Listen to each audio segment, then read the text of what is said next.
So, here we are on Africa, Game 2 versus Mephi and Blodir. Currently 1-up to Mephi.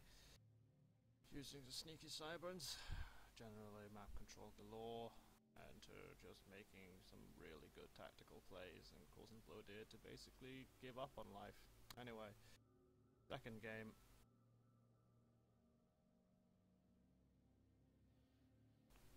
Blodir, Cybern, Mephi, Aeon. Matchup as always is headache for both players.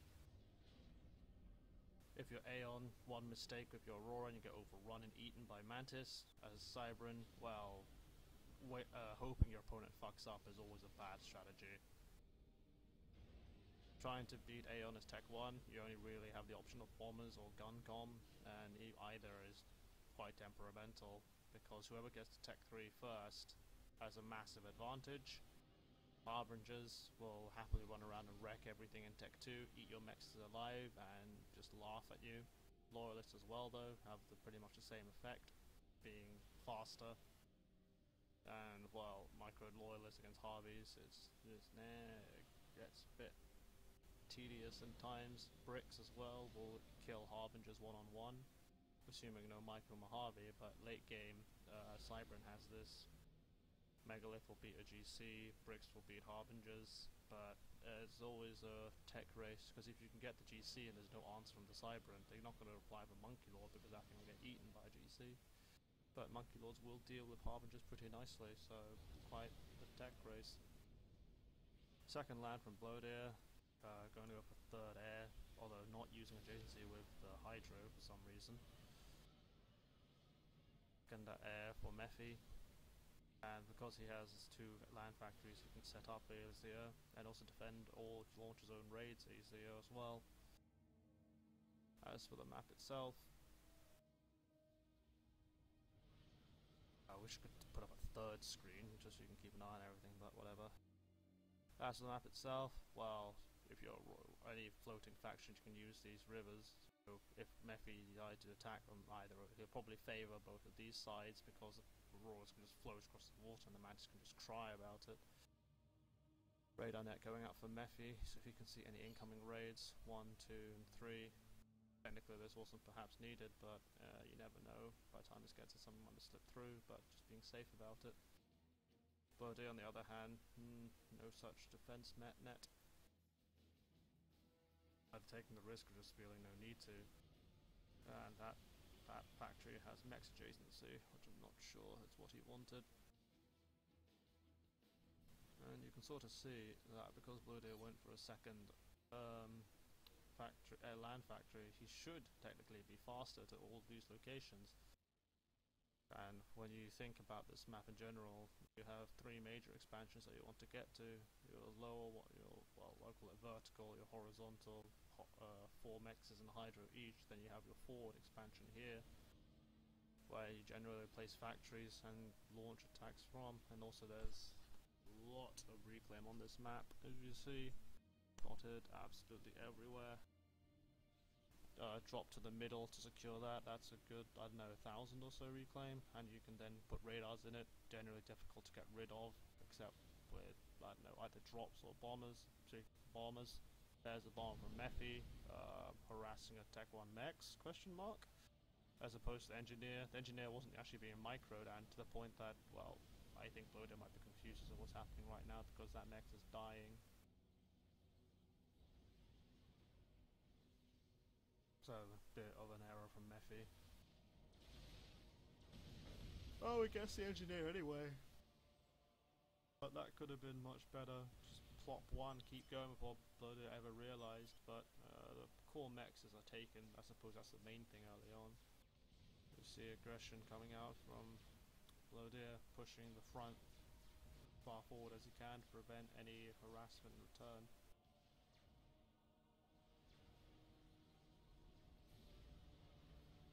1, 2, 3, 4, 5, 6 land, 7 air, 7 there, and you soon return.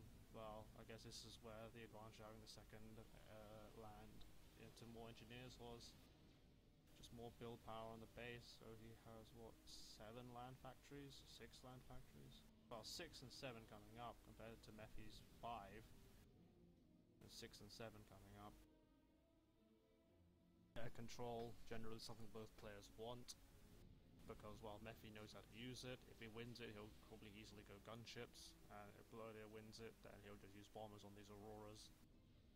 I don't anticipate there'll be much of a Tech 2 phase, given how strong Tech 3 is nowadays. And we see our first Tekken coming from Blodir, and your response from Mephi. Oh, he's on it as well. And there's no reason not to, when you're mainly restricted by power, but once you have these Hydras, you can just tech away all of this reclaim. 21, 28, 23 for Mephi, but 800 reclaim behind.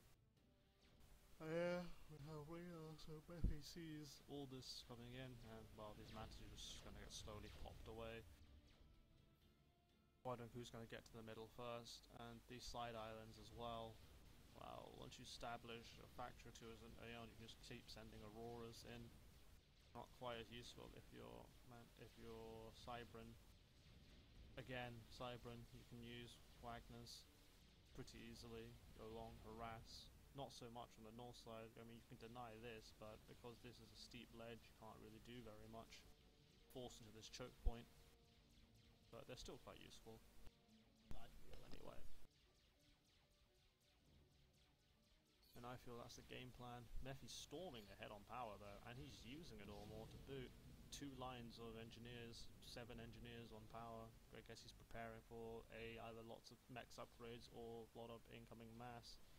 Meanwhile, just 3 for Blodir, who doesn't need any more due to, well, his economy is not exactly as tech heavy. Well, you can see there, 2 mechs upgrades, no more incoming, and Mephi has 1 mechs upgrade, but is upgrading 3 at once. I think I saw a 4th somewhere as well. But yeah, now he's mass stalling, and he doesn't really need as much engineers on power.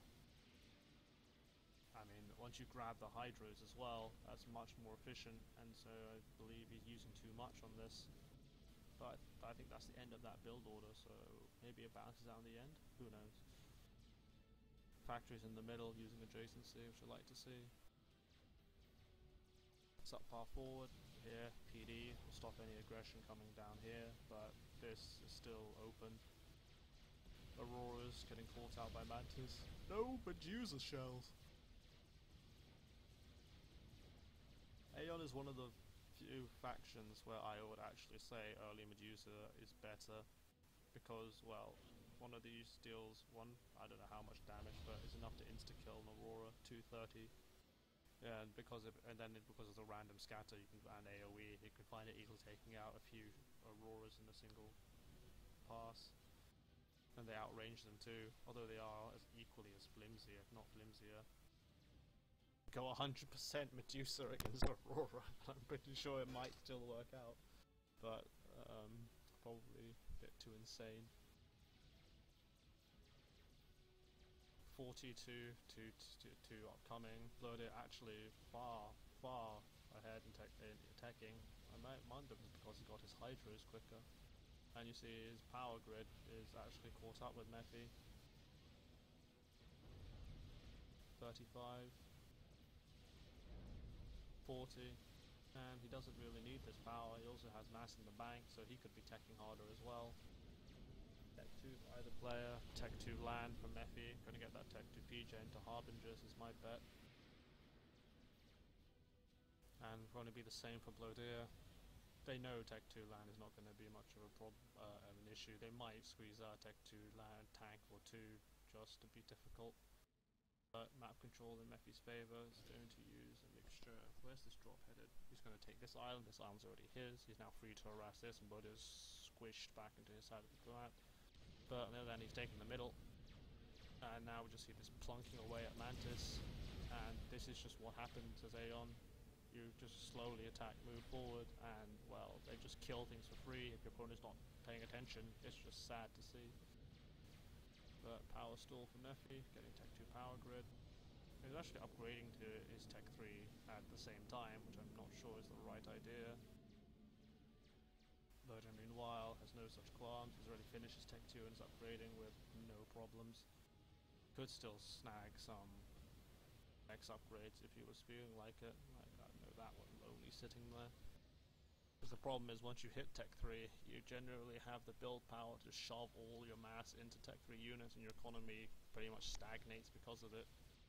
And you're relying on map control and reclaim, whereas you just grab as you saw in the previous game, where Blodir was shoehorned to getting Percy's early, but didn't have the economy enough to really support that or to grow it anymore. And now we see Harbingers, TMD coming out. You should always use TMD for your power, and HQ is a bare minimum. Increased teching for Mephi, getting a second. Is he gonna get it? Slow building that.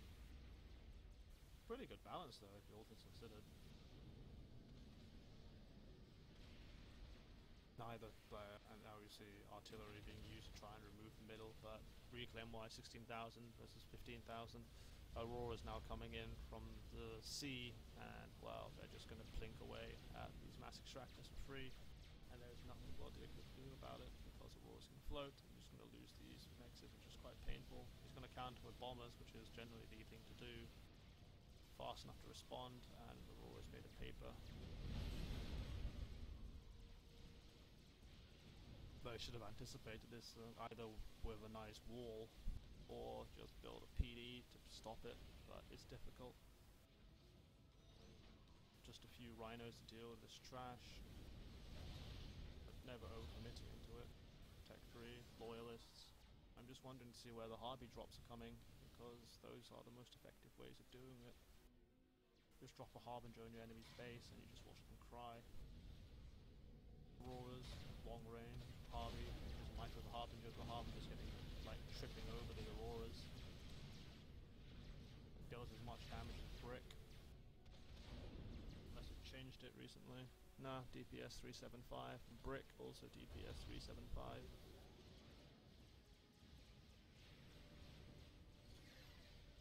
Mephi trying to get air control, I believe, but now being taxed for basically using the wrong location. Random Tech 2 transport in the way, so Mephi is now probably going to be very aware that there might be drops incoming.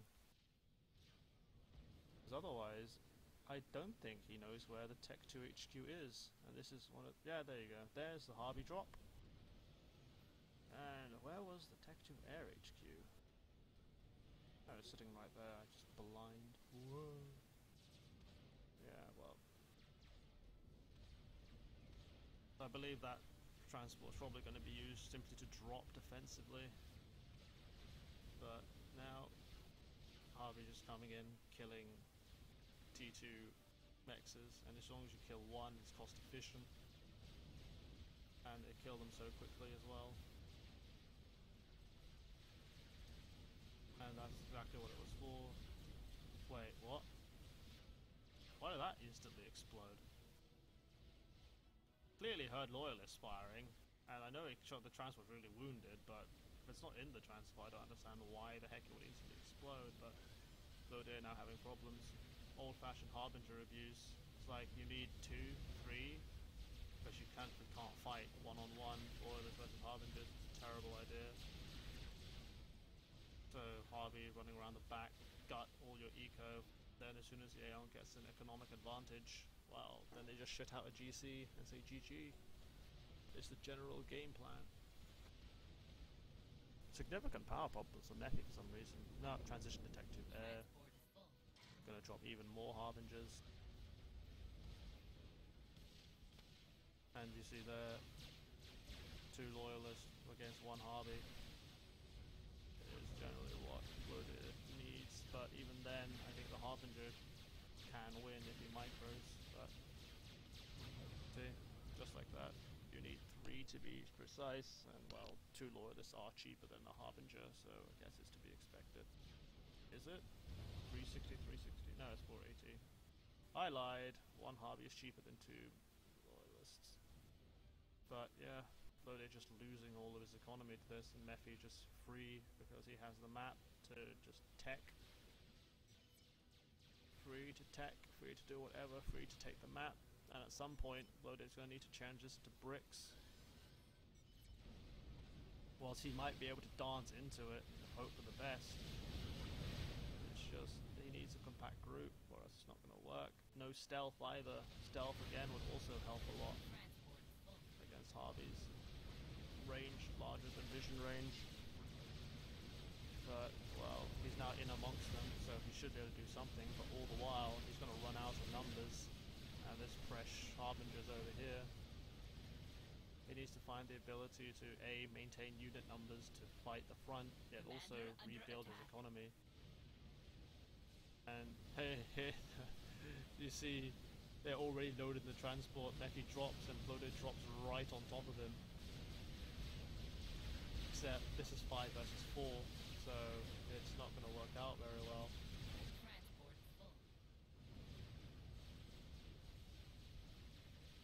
And unfortunately, all these exchanges are just going Mephi's way. And it's when probably you're better off being served by bricks, who can just happily sit at long range, but then the Harbingers can just disappear off somewhere else. No flak for Blodir, can't really afford it. Although I did see mixing earlier. Corsairs are also another way to deal with Harbingers. But at the same time requires the opponent vaguely respects your airspace, of which Mephi is very happy not to do so. See the map entirely in Mephi's favour, all this middle mass, all the side mass, and we're going to see a push on the north. I mean, this is when, as Cybran, you probably want walls, whilst you can reclaim them, if you're, since Harbingers can reclaim, it's still annoying for them to spare the APM to do so, whereas your APM is click wall, drag across. Loyalists, probably the right thing to do is send several and try and counter raid, but just what are you trying to do? Gunships, as I said, there would be. Mephi wins air control, and thus we have gunships running around. Bricks are now finally being deployed. And you see the Mephi doing this a lot, which people don't do enough, is after every engagement, send engineers to reclaim the mass, convert it into your advantage. So Mephi with 13,000 additional mass in the bank. And he's really got his Tech 3 mexes up, which is just sickening the economic advantage. The point where it doesn't matter if your opponent has bricks, you can just outnumber him. Tech 3, not building anything. Probably waiting to, you know, finish some Tech 3 mex upgrades.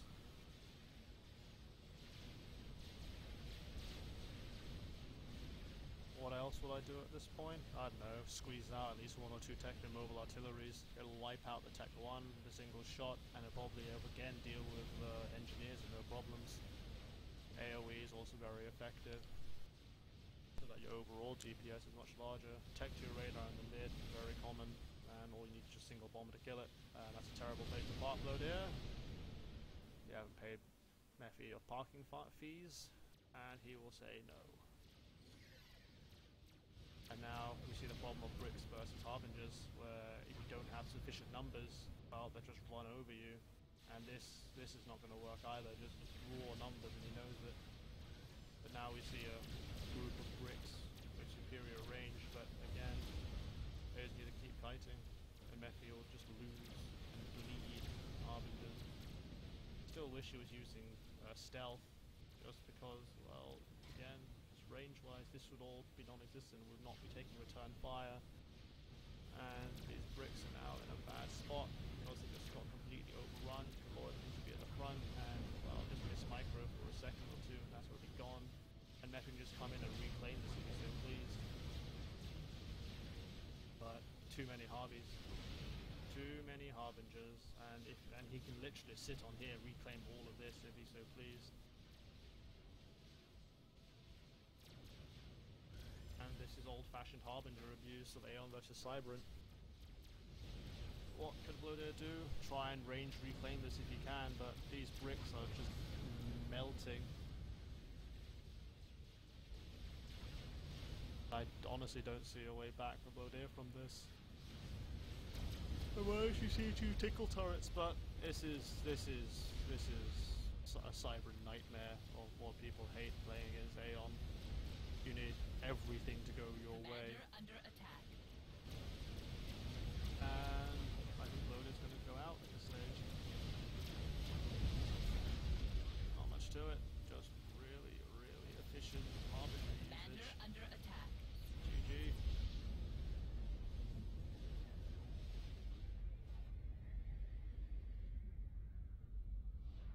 Now this is the problem, or problem you shoehorned in. When your opponent has the advantage with regards to these mobile and devastating units, you're sort of forced to develop these slower but more efficient ones, especially when the map is like this way.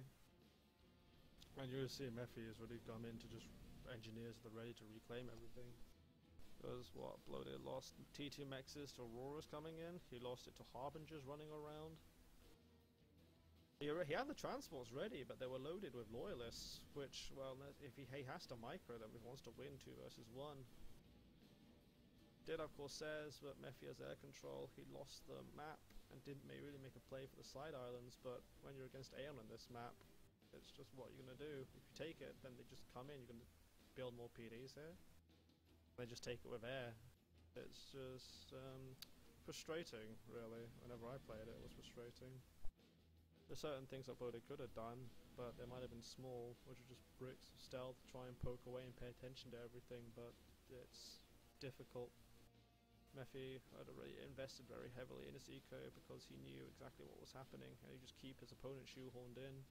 And in this case, he was on the timer versus Cybern, but, well, just like in the previous one, oh look, it's a band of units with no counter running through the base. That ends game 2.